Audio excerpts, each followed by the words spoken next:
ಪ್ರಧಾನಿ ನರೇಂದ್ರ ಮೋದಿ ಅವರ ನಾಯಕತ್ವದಲ್ಲಿ ದೇಶ ಅಭಿವೃದ್ಧಿಯತ್ತ ದಾಪುಗಾಲಿಟ್ಟಿದ್ದು, ರೈಲ್ವೆ, ವಿಮಾನ, ರಸ್ತೆ ಸೇರಿದಂತೆ ವಿವಿಧ ಮೂಲಸೌಕರ್ಯ ವಲಯಗಳಲ್ಲಿ ಗಣನೀಯ ಪ್ರಗತಿ ಸಾಧಿಸಿದೆ ಎಂದು ಪ್ರಧಾನಮಂತ್ರಿಗಳ ವಸ್ತು ಸಂಗ್ರಹಾಲಯದ ಅಧ್ಯಕ್ಷರು ಹಾಗೂ ಪ್ರಧಾನಮಂತ್ರಿಗಳ ಮಾಜಿ ಪ್ರಧಾನ ಕಾರ್ಯದರ್ಶಿ ನೃಪೇಂದ್ರ ಮಿಶ್ರಾ ತಿಳಿಸಿದ್ದಾರೆ.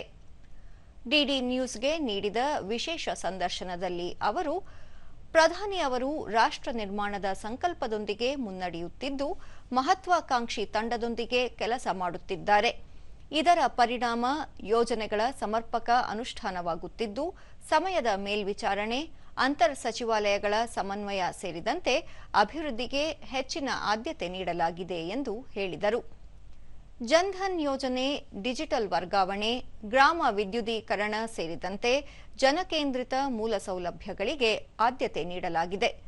ಇದರಿಂದಾಗಿ ದೇಶ ವಿಕಸಿತ ಭಾರತದತ್ತ ಹೆಜ್ಜೆ ಹಾಕುತ್ತಿದೆ. ಜನ್ಧನ್ ಬ್ಯಾಂಕ್ ಖಾತೆ ತೆರೆಯುವ ಮೂಲಕ ಗ್ರಾಮೀಣ ಜನರಿಗೂ ಬ್ಯಾಂಕ್ ಮೂಲಕ ವ್ಯವಹರಿಸುವ ಅವಕಾಶ ಕಲ್ಪಿಸಲಾಗಿದೆ. ಇದರಿಂದ ವಿತ್ತೀಯ ಸೇರ್ಪಡೆಯಲ್ಲಿ ತೊಡಗಿಕೊಳ್ಳಲು ಸಹಕಾರಿಯಾಗಿದೆ ಎಂದರು. ದೇಶದ ಜನರು ಮಹತ್ವಾಕಾಂಕ್ಷೆ ಹೊಂದಿದರೆ ಯಾವುದೇ ಸಾಧನೆ ಸಾಧ್ಯ ಎನ್ನುವುದನ್ನು ಪ್ರಧಾನಿ ನರೇಂದ್ರ ಮೋದಿ ಅವರು ನಿರೂಪಿಸಿದ್ದಾರೆ. ಯಾವುದೇ ಯೋಜನೆಗಳನ್ನು ಕಾರ್ಯರೂಪಕ್ಕೆ ತರುವಲ್ಲಿ ಅವರ ಯೋಜನೆಗಳು ಮತ್ತು ಅವುಗಳನ್ನು ಅನುಷ್ಠಾನಕ್ಕೆ ತರುವ ವಿಧಾನಗಳು ಮಾದರಿಯಾಗಿವೆ ಎಂದು ಪ್ರಧಾನಿ ಅವರ ಕಾರ್ಯವೈಖರಿಯ ಬಗ್ಗೆ ಮೆಚ್ಚುಗೆ ವ್ಯಕ್ತಪಡಿಸಿದರು. ಯೋಜನೆಗಳನ್ನು ಅನುಷ್ಠಾನ ಮಾಡುವಲ್ಲಿ ಸಚಿವರು, ಅಧಿಕಾರಿಗಳು ತಂಡವಾಗಿ ಕಾರ್ಯನಿರ್ವಹಿಸುತ್ತಿದ್ದಾರೆ. ಇದಕ್ಕಾಗಿ ಹಗಲು ಇರಳು ಎನ್ನದೇ ಶ್ರಮಿಸುತ್ತಿದ್ದು, ಇದರಿಂದಾಗಿ ಯೋಜನೆಗಳು ಯಶಸ್ವಿಯಾಗಲು ಸಹಕಾರಿಯಾಗಿವೆ. ದೇಶದಲ್ಲಿನ ರಾಷ್ಟ್ರೀಯ ಹೆದ್ದಾರಿಗಳು ವಿಕಸಿತ ಭಾರತದ ಹೆಜ್ಜೆಗೆ ಪೂರಕವಾಗಿವೆ ಎಂದು ತಿಳಿಸಿದ್ದಾರೆ. ಪ್ರಧಾನಿ ನರೇಂದ್ರ ಮೋದಿ ಅವರು ಅತ್ಯುತ್ತಮ ಸಂವಹನಕಾರರು.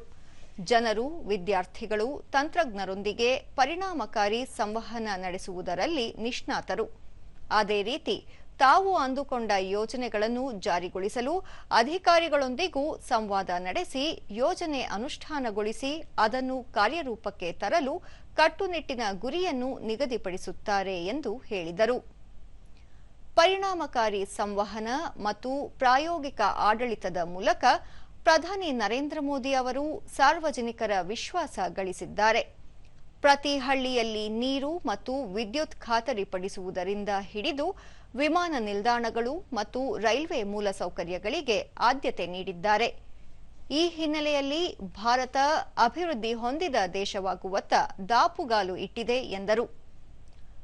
ಭಾರತದ ಮೂಲಸೌಕರ್ಯವನ್ನು ಬಲಪಡಿಸುತ್ತಾ ಗಮನ ಹರಿಸಿದ್ದಾರೆ. ಜೊತೆಗೆ ಶಿಕ್ಷಣ ಮತ್ತು ಯುವ ಸಬಲೀಕರಣಕ್ಕೂ ಆದ್ಯತೆ ನೀಡುತ್ತಾರೆ.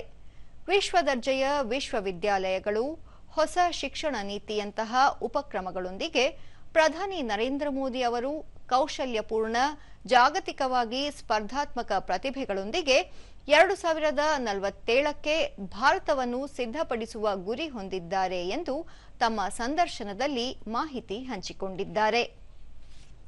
कॉन्शियस हो जाए, हमें खिड़की नहीं बंद करनी है, लेकिन हमारे स्वयं के विश्वविद्यालय उस स्तर के बने, इसकी उनको आने वाले वर्षों का कार्यक्रम जो है उन्होंने बहुत स्पष्ट संकेत दिया है कि कौन से कार्य 2035 तक होंगे, कौन से योजनाएं 2047 तक होंगी. लेकिन इन सब के पीछे उनका एक जुनून, जो आपने भी आत्मनिर्भरता की बात की, ये मतलब नहीं है उनका कि हिंदुस्तान अपनी आवश्यकता की 100% चीजें उत्पादित करेगा, ऐसा नहीं है. उनका मतलब यह है कि यह एक भारत एक बहुत बड़ा मार्केट है, ये बहुत बड़ा देश है जी, बहुत कॉन्टिनेंट जैसा है. तो एक तो यह अपनी क्षमता इसको रखनी होगी कि अधिक से अधिक चीज़ों में निर्माण करने की, सप्लाई करने की, जो सप्लाई चेन कहा जाता है जी, उसको जोड़ सके.